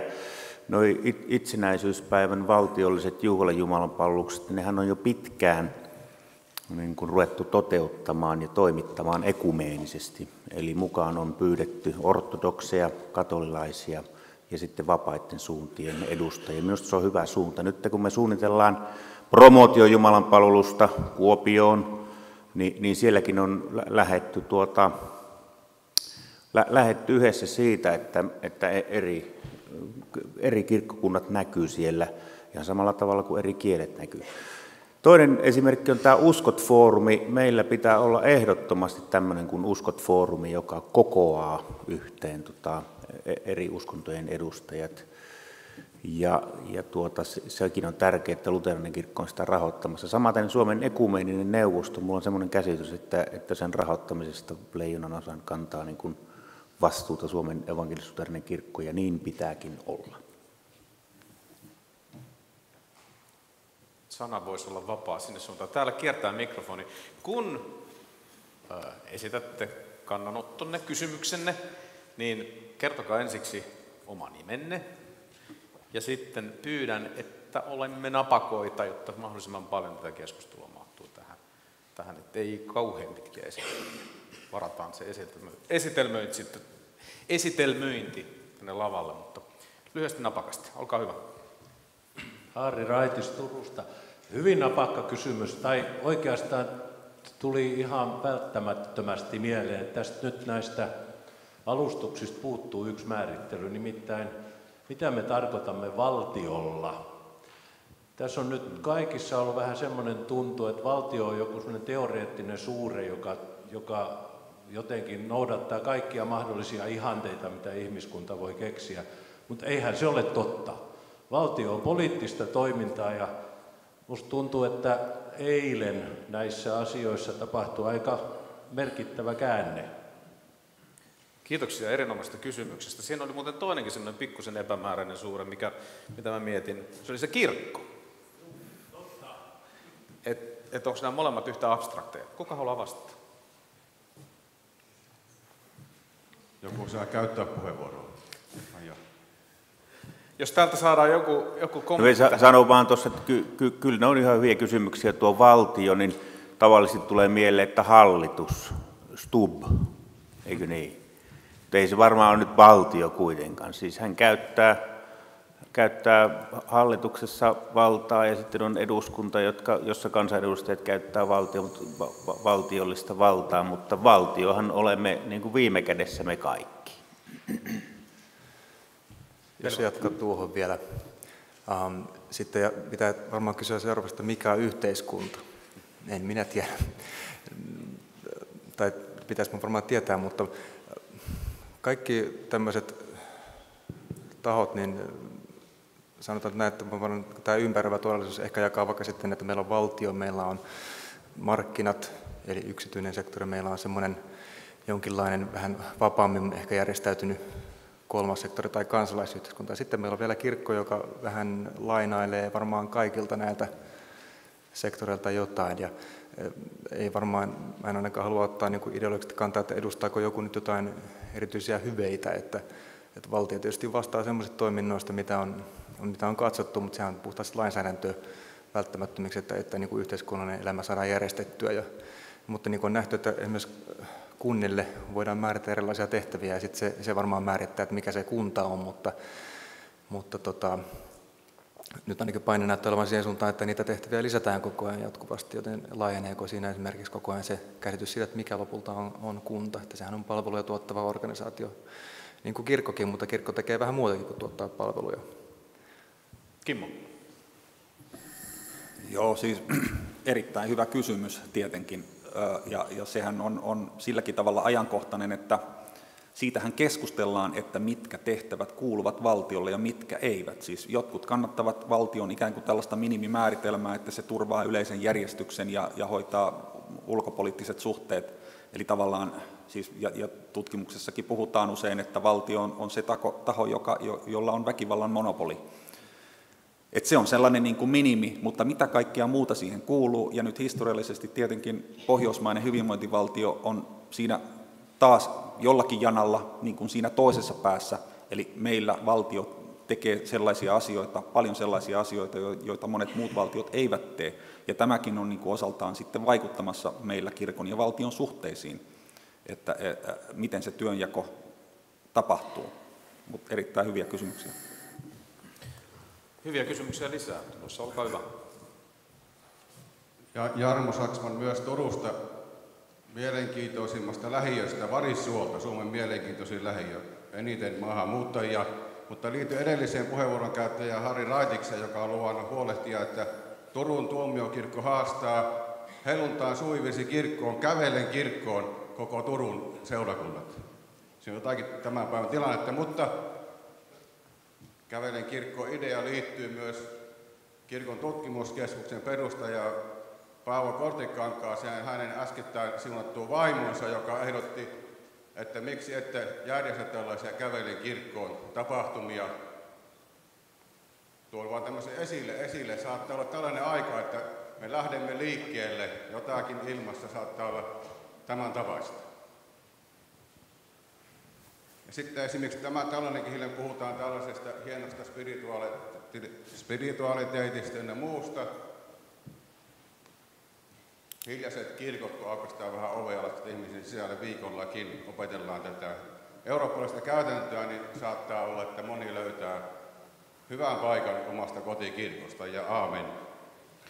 No niin, siinä jos joku kuuli kysymyksen, niin saa vastata, mutta niin kiitoksia puheenvuorosta muuten. Onko salissa? Olkaa hyvä. Uskontojen välistä dialogista. Kysyy kuka? Mikko Ketola, kirkkohistorian osasto ja Helsingin yliopisto. Luin äskettäin Yhdysvalloissa pidetystä seminaarista, jossa tätä teemaa käsiteltiin, ja siellä eräs asiantuntija totesi, että uskontojen välinen dialogi kyllä varmasti lisää niin kuin uskonnollisen eliitin keskinäistä solidaarisuutta, mutta niin ruohonjuuritasolla se ei juurikaan vaikuta ja näy. Että ei kai meillä ole tätä samaa ongelmaa. Tämä on siis kysymys. Ei kai. Vai onko? Me piispoin puolesta tätä asiaa hoitaa Kaarlo Kalliala, voisin ulkoistaa kysymyksen hänelle, mutta jos nyt sanoisin, että kyllä voi ihan hyvin olla. Että onhan se niin kirkkojen välisessä ekumenisessa toiminnassa, mutta myöskin uskontodialogissa, että sitä käyvät tietysti uskonnolliset johtajat ja voi olla, että ruohonjuuritasolla on sitten vähän eri kysymykset. Eikä rauha ole yhtä välitön ruohonjuuritasolla kuin sitten uskonnollisten johtajien kesken. Tai voi olla toisinpäin, että johtajat riitelee, mutta kansan keskuudessa vallitsee sopu. Mutta joka tapauksessa minusta siitä huolimatta niin ne on tärkeitä symboleja, jossa islamilainen imaami ja juutalainen rabbi ja vaikka luterilainen ja katolilainen piispa niin kuin keskustelee yhdessä tai ruokailee yhdessä tai puolustaa uskonnon opetuksen asemaa yhdessä. Kyllä sillä on niin kuin tärkeä viesti myöskin ihmisille, että me emme ole vihollisia, vaan meillä on hyvin paljon yhteistä ja yhdessä haluamme kehittää oikeudenmukaista yhteiskuntaa. Kimmo. Tämäkin oli varsin hyvä kysymys ja meillä on ihan hiljattain yhdessä hankkeessa, jossa vertailtiin Pohjoismaiden tilannetta, niin kyllä siinä jotenkin kävi ilmi se, että Pohjoismaista, erityisesti Ruotsissa, näyttäisi olevan niin, että paikallistasolla seurakunnissa löytyy uskontodialogitoimintaa ehkä eniten, mutta myös Suomesta löytyy, eli nelivuotiskyselyissähän me ollaan kysytty myös sitä, että kuinka monessa prosentissa seurakunnista löytyy jonkunlaista uskontojen kohtaamiseen liittyvää toimintaa. Et kyllä sellaistakin toimintaa on, mutta aivan varmaan on niin, että parantamisen varaakin on. Ja sitten toisaalta pitää muistaa aina se, että tietenkin eri seurakunnat elää vähän erilaisissa tilanteissa, että jos eri puolilla Suomea se muiden uskontojen läsnäolo niin kuin vaihtelee. Mutta todellakin sitä uskontodialogia voidaan harjoittaa myös paikallistasolla ja seurakuntatasolla. Onko sitten jotakin tutkittua tietoa, että kuinka iso joukko, jos me niin jotakin demografiaa ajatellaan, niin kuinka iso joukko se ylipäätään on ihmisiä, jotka on kiinnostunut aiheesta uskontodialogi tai aiheesta uskonto? Kuinka sofistikoitunutta hifistelyä on uskontodialogi ikään kuin yhteiskunnassa? Kun jotenkin semmoinen näppituntuma olisi se, että tämä on jotain semmoista hommaa, joka Tampereen rautatieasemalla, kun menee kysymään, ei kauhean montaa kiinnosta. Siis sen verran voisin napata siihen, että ajattelen, että jos me kysyttäisiin suomalaisilta, että mitä mieltä olet siitä, että pitäisikö uskontojen välillä ja katsomusten välillä olla enemmän vaihtoa ja yhteisymmärrystä, niin varmaan kannatusta löytyy. Sitten taas kuinka moni sitä ymmärtää, kuinka moni on niin kuin halukas lähteä vaikka käymään tai lähtemään seuraamaan sitä, niin mä luulen, että siinä se tipahtaa pienemmässä. Eli kritiikki osui kyllä ihan kohdalleen, että sitten tietysti pitää miettiä just mitä ne foorumit on, missä sellaista oikeata dialogia tai ekumenia halutaan lähteä harjoittamaan, että pitää ajatella tietysti taas niin kuin mahdollisimman matalalta kynnykseltä käsin. Mitä foorumeja, Jari, keksisit? Mä ajattelin, että se on ihan oikeassa, jos yritit ehdottaa sitä. Se on kuitenkin aika niin, että siis on samaa mieltä sinun kanssa, jos yritit ehdottaa sitä, että se on niin kuin toistaiseksi aikamoista hifistelyä siinä mielessä, kysyä, että se ei kosketa niin kuin henkilökohtaisesti ehkä vielä kauhean montaa ihmistä. Se keskittyy just mikä se nyt oli se lähiö, Varissuo ja sitten Helsingissä tietyt paikat ja tietyt osat Suomessa. Mutta jatkossa niin kun suunta on kuitenkin selvä, että uskonnollinen moninaistuminen tai moniuskontoistuminen, niin kuin se hienosti sanotaan, niin se on niin kuin suunta ja sitten meidän pitää niin kuin jatkuvasti opetella, että miten uskontodialogia käydään. Minä luulen, että me on siinä ollaan vielä niin kuin hyvin, hyvin alussa. Täällä oli yksi kysymys. No, kaksi kysymystäkin siinä vierekkäin. Henrik Savila Tuusulasta. Puhutaan siis kirkon asemasta, mutta oletan, että tässä lähinnä halutaan katsoa eteenpäin. Ja olisin olettanut, että tässä alustuksessa olisi jo tuotu esille se, että mikä on kirkon tulevaisuus järjestönä kooltaan enemmänkin.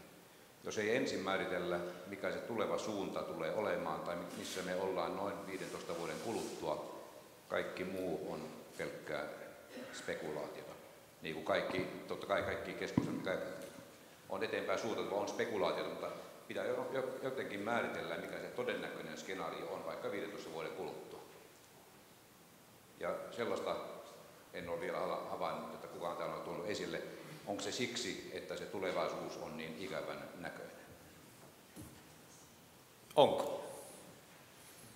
Jos katsoo muita eurooppalaisia maita, niin kyllä se on, ei taas mennä kuin Ruotsiin, niin katsotaan kuinka polvilla siellä ollaan. No, jos Kimmo haluaa, niin voit kertoa näistä tilastoista tarkemmin, mutta kyllä me on mietitty kirkon tulevaisuusselonteko työryhmässä, että mihin suuntaan niin kun kirkko asemointuu vuoteen 2030 mennessä. Sieltä voi ehkä langanpäitä etsiä. Ongelma on se, että kun tuo ennustaminen, varsinkin tulevaisuuden ennustaminen on vaikeaa, niin tällä hetkellä se on vielä entistä vaikeampaa.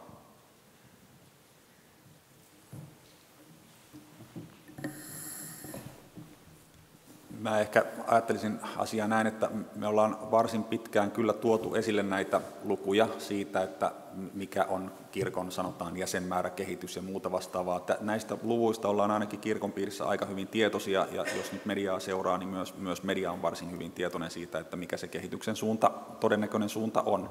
Ja niin kuin taisit mainitakin, niin myös muualla Länsi-Euroopassa se kehityksen suunta on hyvin samanlainen. Ja itse asiassa, jos katsotaan vaikka itsensä uskonnollisiksi mieltävien ihmisten osuutta kaikissa Pohjoismaissa, niin se on suorastaan häkellyttävää, kuinka käsi kädessä ne osuudet menee. Eli ei se ennustaminen sinällään ole vaikeaa, mutta se ei ole suoraan niin kuin nyt tavallaan se keskustelu, että mikä se kirkon paikka on ja asema, ei ole täysin suoraan johdu tai ole rinnasteinen, niin kuin, ne ei kulje täysin käsi kädessä, että tästä kirkon paikasta voidaan aivan hyvin keskustella, niin kuin oli se tulevaisuus mikä tahansa, koska niin kuin Leena Sorsan esitelmässä tuli esille, siinä on erinäisiä niin kuin juridisia ihmisoikeusperiaatteita ynnä muita, joita voidaan ottaa varsin hyvin huomioon, vaikka kirkon jäsenosuus olisi mikä. Tässä itse toimittajana seuraa kirkkoa ja uskontojournalistina asioita vierestä katsoo, niin aika usein tuntuu siltä, että nämä erilaiset käkkyrät, mitkä kuvaa jotakin muuttujia kirkossa, jäsenmäärää tai kiinnostusta tai on se nyt sitten mitä tahansa kastettujen määrää, niin se tulevaisuuden ennustaminen tuntuu olevan sitä, että niitä niin kuin ikään kuin jatketaan siihen samaan suuntaan, piirretään koordinaatistoon uusia sakaroita. Ja tämä on ehkä omiaan aiheuttaa joskus sellaistakin, että lähdetään jonkinlaiseen fatalismiin, että ikään kuin se tulevaisuus on jo tehty, että varaudutaan johonkin sellaiseen, joka on tämä ikään kuin vain viivottimella piirretty jatkumo tälle viivalle. Ikään kuin sille tulevaisuudelle ei voisi tehdä mitään. Ja tämä on ehkä semmoinen puheen tapa, johon aika usein törmää. Olette sitten törmännyt tähän samaan?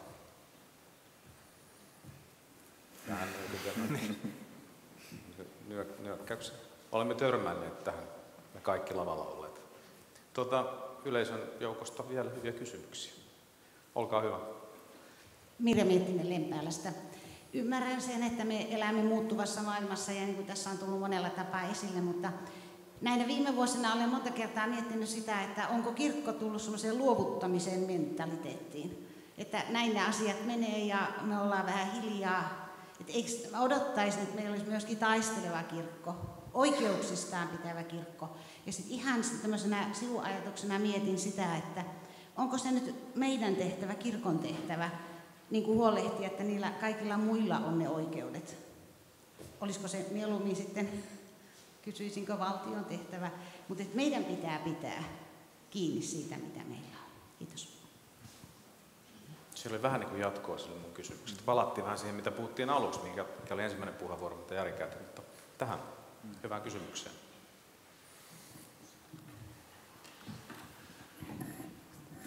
Olen huolissani, että me on liikaa äänessä. Sanokaa nyt teki jotakin välillä, mutta tämä oli hyvä kysymys. Kyllä minä ajattelen, että kirkon tehtävä, kirkolla on varaa niin kuin puolustaa juuri muita kristillisiä kirkkokuntia ja myöskin vähemmistöuskontoja. Se vähän niin kuin riippuu kysymyksistä, mutta sanotaan nyt vaikkapa niiden oikeus näkyä julkisessa tilassa, niiden oikeus elää ja opettaa niin kuin oman uskonsa mukaisesti. Kyllä se on tärkeää. Olen samaa mieltä kuin Leena Sorsa, että ei sitä voi vaan itselle sitä oikeutta vaatia, vaan täytyy puolustaa sitä samaa oikeutta muille. Ja uskonnon opetus on niin kuin ehkä kaikkein paras esimerkki, ja siinähän niin kuin vähemmistökirkot ja uskonnot on nimenomaan esiintynyt yhdessä suhteessa siihen, jos nyt ei puhuta valtiosta, vaan valtiovallasta, että siis tämä oman uskonnon opetus on turvattava. Siinä niin kuin kirkot ja uskonnot oli hyvin yksimielisiä ja esiintyivät yhdessä. Mutta tästä luovuttamismentaliteetista me kiertelen tuolla piispan tarkastuksia ja ne on aika semmoisia tehokkaita syväporauksia jonkun seurakunnan ja yhteisön elämään, niin emme ole kyllä sieltä niin kuin semmoista luovuttamismentaliteettia aistinut. Siis oikeasti. Eilen viimeksi niin oli Pielisen suun seurakunnan 100-vuotisjuhlat ja kaikki ei mahtunut kirkkoon ja virsikirjat loppu kesken ja puheet oli erinomaiset ja innostavat ja samaten sitten nämä erilaiset piispan tarkastukset, että se on välillä hämmentävääkin, että kun julkisuudessa puhutaan eroista ja on kaikenlaisia niin kuin alasmeneviä käyriä ja käppyröitä, varmaan ne on niin kuin yksi todellisuus, onhan ne totta, mutta ihan yhtä totta on sitten sekin, että ruohonjuuritasolla on niin kuin hirveän sitoutunutta ja vireää myöskin se seurakuntaelämä. Ehkä voisi sanoa, että havaintoni mukaan erityisesti semmoisissa aika pienissä seurakunnissa, että tämä suurseurakuntaistuminen niin ei ehkä kovin hyvin niin kuin istu tähän hengelliseen tehtävään ja muuhun, että ainakin oma havainto on ollut tosiaan se, että pienet seurakunnat on suhteeseen nähen, niin ne on hengellisesti ja toiminnallisesti niin kuin vireitä. Omassa puheenvuorossani kuvasin sitä, että minusta tämmöinen muutoksen tila on myös niin kuin mahdollisuus. Ja se on mahdollisuus tarttua myös siihen toivoon ja taistelemiseen, mistä Mirja sanoit, että sitä muutosta, jos emme voikaan välttää, niin siihen voi tarttua niin, että myös itse ohjaa sitä suuntaa. Ja se on kirkolle vain mahdollisuus. Meillä on yhteen hyvän kysymyksen vielä aikaa. Sieltä tulee. Joo, terve. Olen siis Stelundin Mari ja Helsingin yliopistosta teologisen etikan ja sosiaalietikan tutkija. Ja tässä on niin pohdiskeltu jotenkin sellaista niin asetelmaa, että jotenkin tämä niin uskonnollinen monimuotoistuminen ja näin kuin kirjavuus, niin tavallaanhan se asettaa haasteen kansalaisuudelle, että mitä kansalaisuuden tulisi olla. Ja siitä tulee monitahoisempaa.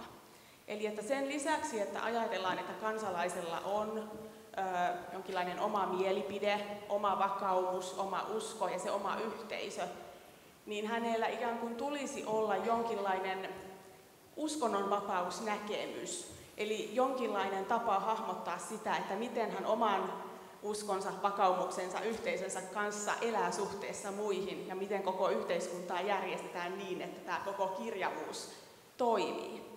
Ja tähän liittyen niin kysyisin sitä, että kenen tehtävänä on tukea sitä, että kansalaisille kehittyy uskonnonvapausnäkemys.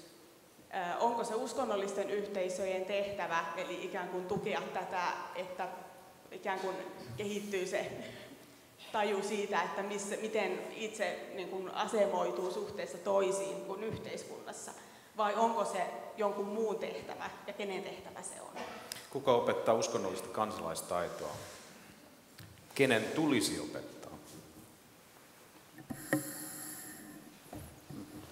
Vaativa kysymys ja varmaan niin kuin voi ajatella, että yhteiskunnassa on moniakin tahoja, jotka tämmöistä asiaa käsittelee koulu, mutta kyllä ehkä se ajatus, joka minulle tulee mieleen, on se, että kirkko, meillä kuitenkin on paljon jäseniä ja paljon kontaktia jäsenpintaan, että se, miten kirkko asemoituu tähän tilanteeseen, niin se heijastuu kyllä hyvin vahvasti siihen kansalaisten yleiseen ajatteluun, että kirkolla itsellään tulee olla niin kuin tästä asiasta näkemys ja sillä on vaikutusta yhteiskunnassa.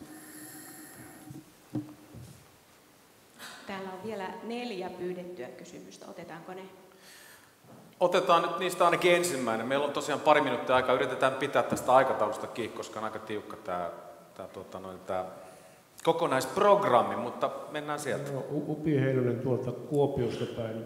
Toisen kauden tämmöinen kirkkovaltuutettu ja niin maallikon silmin katselen aika paljon näitä asioita ja siellä ruohonjuuritasolla toimin niin kuin seurakunnassa. Ja tämä kysymyksen asettelu tässä nyt voisi olla ehkä toisinkin kuin, että mikä on niin kuin suhde, valtion ja suhde. Voisiko kysyä sillä tavalla, että mitä kirkko ja valtio tai valtion eri elimet, kunnat ja sillä tasolla olevat tahot voisivat yhdessä tehdä ja yhdessä saada aikaiseksi ihmisille niin kuin hyvää, joka voisi asioita eteenpäin ja samalla myös niin kuin kirkon asemaa ja imagoa parantaisi. No, tämä on kanssa hyvä uusi avaus. Palaan vaikka näihin piispan tarkastuksiin. Mulla on tavana pyytää semmoinen, että seurakunnan ja kunnan johto kertoisi, että mitä ne tekee yhdessä ihmisten hyväksi. Ja siellä on sama viesti molemmilla resurssit vähenee, mutta koko ajan tarpeet lisääntyy. Eli se niin kuin jotenkin ruokkii semmoista kehitystä, että sekä seurakunta että kunta etsii jotenkin sitä, että mitä me voitaisiin tehdä yhdessä, kun kummankaan hartiat ei yksin riitä. Ja sitten kun pyytää sitä listaa, että mitä te teette yhdessä, niin se on erittäin pitkä se lista. Ja siellä niin kuin ainakin meillä päin, niin kuin seurakunnan ja kunnan työntekijät luottaa toisiinsa, ne tuntee toisensa, ne niin kuin melkein jotenkin jakaa tehtäviä, että kun me ei tätä pysty, niin käy siellä sitä mummoa katsomassa. Ja sen takia me odotan niin kuin mielenkiinnolla myöskin Valdemar Kallungin esitelmää iltapäivällä, mutta tämä on niin kuin oma havaintoni ja suuntani tästä. Saanko vielä? Joo. Eli komppaa vaan sitä, että siis, jos ajattelet, kenen tehtävä mikäkin on, niin varsinkin tämmöinen, no yhtä lailla semmoinen niin kuin uskonnollisessa kansalaiskasvattaminen on varmasti kaikkien yhteinen tehtävä. Ja vielä sitten siitä, että mitä niin kuin yhdessä tehdään, niin esimerkiksi yksi hyvä esimerkki kuulin erityisnuorisotyöntekijöiden, siis jotka ovat kunnalla, tässä tapauksessa Jyväskylän kaupungilla töissä, miten he kuvaa sitä, että se työ on joka tapauksessa sellaista, joka vaatii monen ammatin yhteistyö ja nimenomaan verkostomallisesti ja siten, että kohdataan niitä nuoria, joiden kanssa tehdään töitä. Ja kirkko ja paikallinen seurakunta oli siinä erittäin haluttu ja niin kuin pidetty yhteistyökumppani, koska ennen kaikkea osallistuu siihen samaan yhteistyökenttään, ottaa oman paikkansa siinä ja siinä ei varmaan kysytä, että mistä lafakasta sä tuut, vaan että se työkenttä on selkeästi yhteinen ja näin se parhaimmillaan voi toimia. Tämä oli erinomainen kysymys tämän session loppuun, koska kuten näette, seuraavaksi keskustelemme seuraavassa osiossa yhteistyö muiden toimijoiden kanssa. Valdemar Kallunki, jonka tässä viitattiin ja istuu täällä valmiina, Hiilamon Heikki toisena. Nyt tässä on 57,5 minuuttia aikaa syödä hyvä lounas omakustanteisesti. Mutta yritetään olla mahdollisimman tarkkaan 1:15 täällä sitten uudelleen.